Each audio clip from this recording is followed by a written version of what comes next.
country still.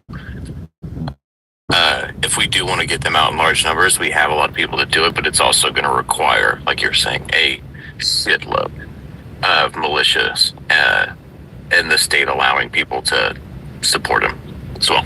Kick it back to you. Well, yeah, this is why we've been telling everybody, vote for your sheriff. Vote for your sheriff. Get a good sheriff in there, because the sheriff is the law of the land.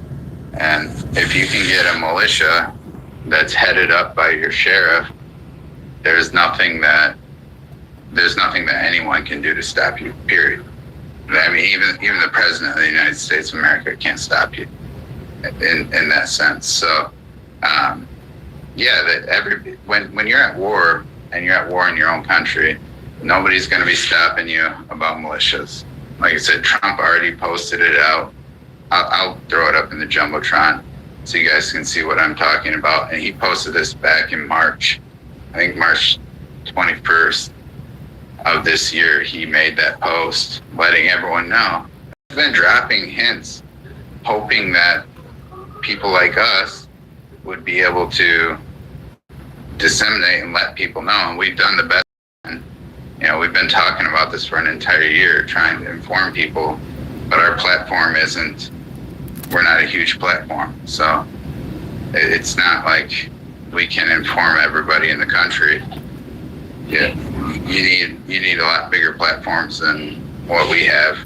However, I mean, people will be on this, and they'll start posting about this more and more over the next week or so, because like I said, now they've correctly identified Venezuela as a cartel government, and now they're correctly identifying Mexico as a cartel government. And anybody in the space right now, please, that post I have up there, War with Mexico Incoming, please like and share that out there. Try to reach as many people as we can on this topic. We have to inform Americans, otherwise they're going to get caught with their pants down with this thing.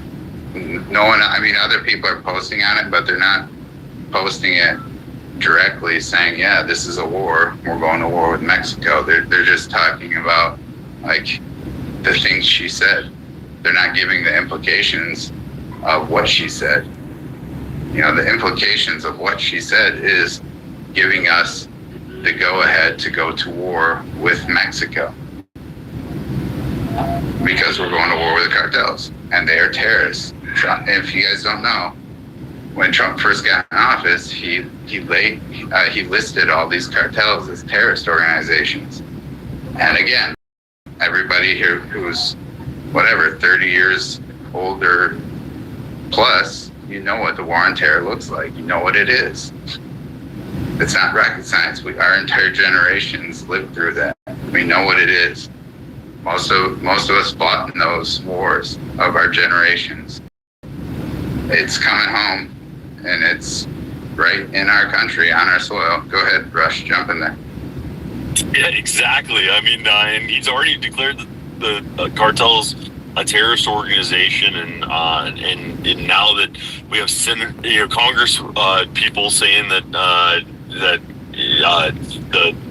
Mexican government is tied to the cartels, and there's a clip of earlier this month of Steinbaum saying that the U.S. government tried to get them to work with her in these counterterrorism activities, and she refused to. And she made, this staunch response of, how she's not going to, do that for those dictators. And that's exactly what we said. We said the U.S. government, we were saying this 6 months ago.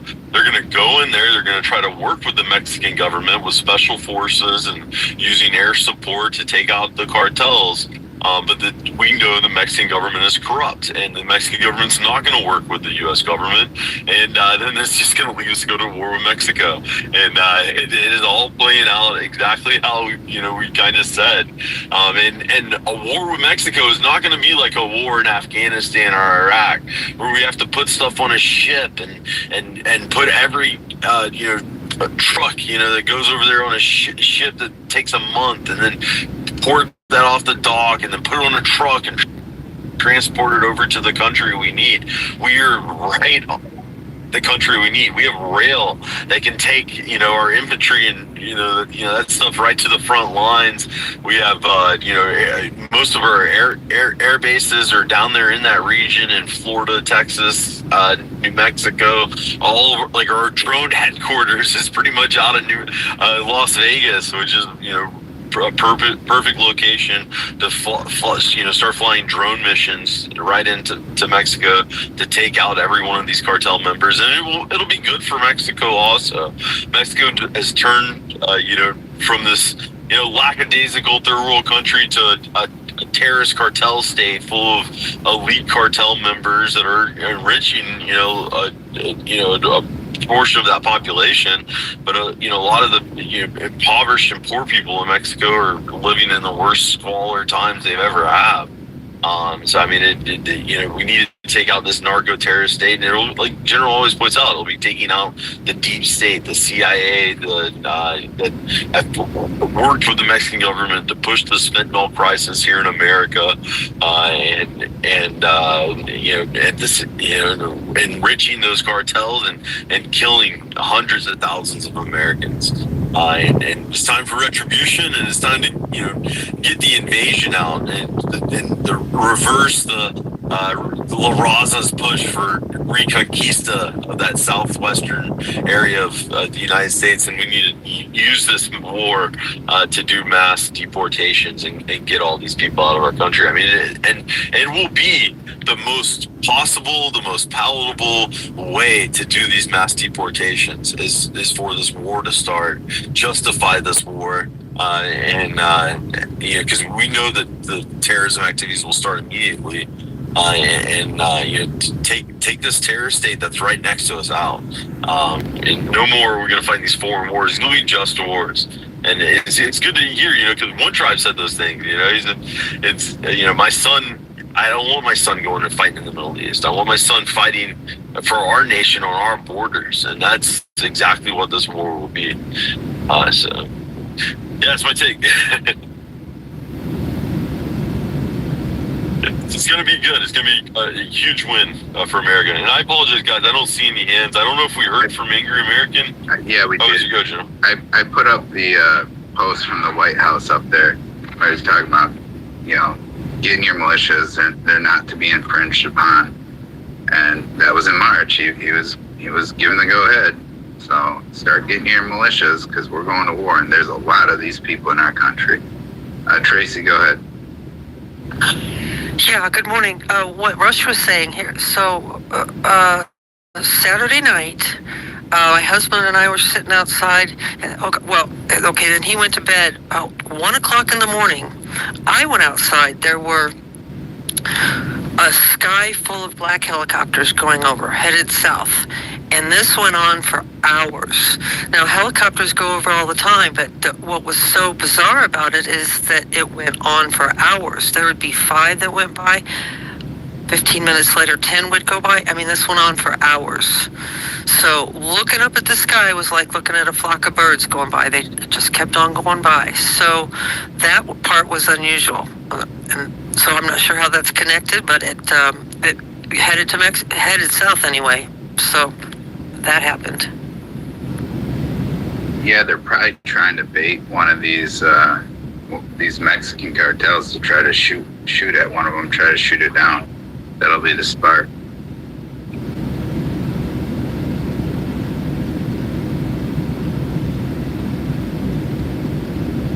And the one thing that's curious is we have recently staged a large amount of aircraft and assets in Europe.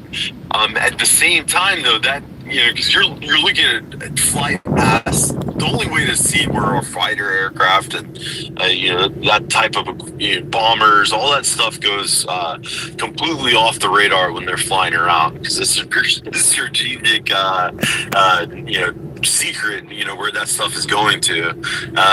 But you can see the fueler wings, because the fueler wings will almost make a bridge, showing that, and they're kind of directional. It does look like we have moved a large amount of aircraft over to Europe, but that could be also staging it, as a preemptive. We have a large amount of aircraft. Just preemptively staging some aircraft over there for when a war does start here. So I mean, it will be curious, and you would expect to see a whole aircraft carrier group off of there, and I think that's what we saw. The battleship group moved to Venezuela ahead of the aircraft carrier. I mean, as far as naval and needs for aircraft carriers in Mexico, I mean, it's really not needed because we have bases right there on the coast. So I mean, it's just more and more things are pointing towards this war. It seems like it's inevitable. Well, if you also look at the location of where Venezuela is, it's at the south, like it's right at the south of Mexico.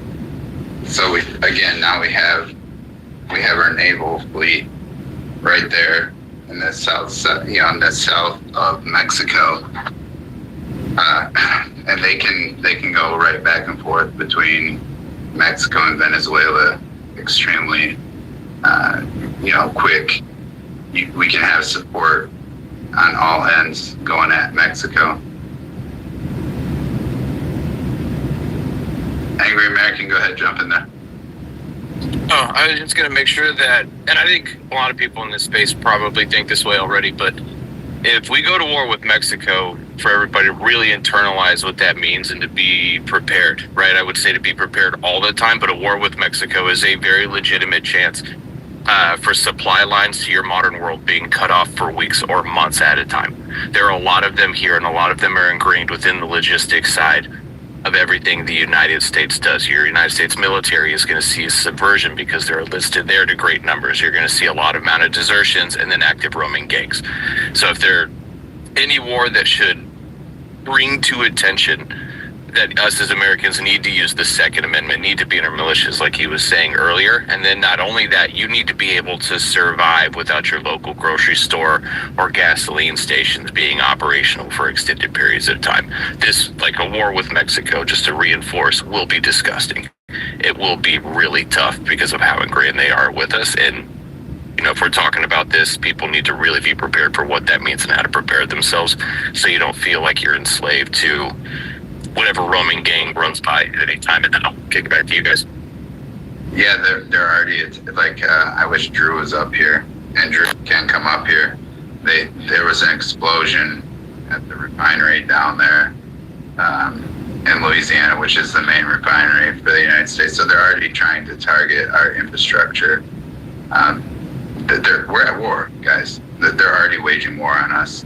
They have been since the first big thing that they did here was go after LA and burn 25,000 homes to the ground, which is the equivalent of dropping a tactical nuke on a country. But Soika, good to see you. Jump in there. Yo, so great to see you. I was just gonna say that the war started a long time ago. The fentanyl, the burning of our national forests, the burning of California. It's not a guess that they were behind this. We had people recording them, starting fires in dumpsters when California was burning, starting fires on the side of roads, throwing things into the brush to start fires back up. They were doing everything they could to burn that down and get that coast, and all those people to move to, Texas or Tennessee, where a lot of Californians were relocating. So they started this war. And they've infiltrated our government in a way that allowed them to prosper and gain political power. You're looking at Marco Rubio and other Mexican-blooded politicians take up and try and distract. It's the age-old mechanism here. We get Randy Fine, who wants to fight for Israel. We got Marco Rubio, who wants to distract from Mexico.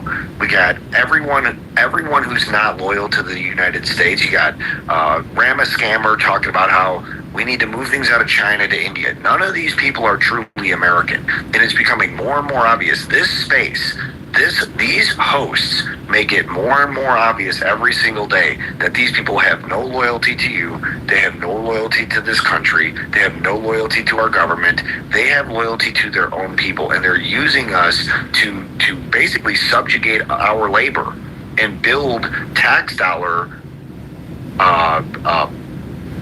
power through the tax dollar and send it to their foreign countries.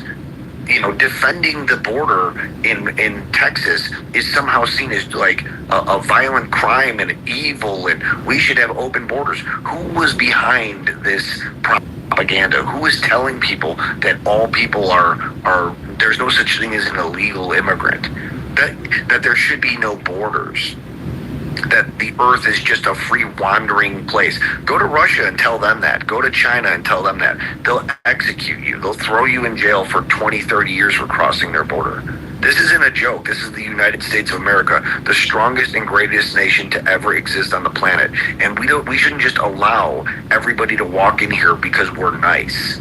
We shouldn't be this nice. We shouldn't be this empathetic towards everyone because they're using it against us. You see it with Vivek. You see it with Rubio. You see it with Randy Fine. You see it with every dual citizen loyalist. You see it with Ted Cruz. You see all of these people that are dual citizens trying to pad the blow and cushion the conversation so Americans don't get upset and actually do something. Well, I think this is just like a pressurized vessel now. I think America is under so much pressure, and it's in the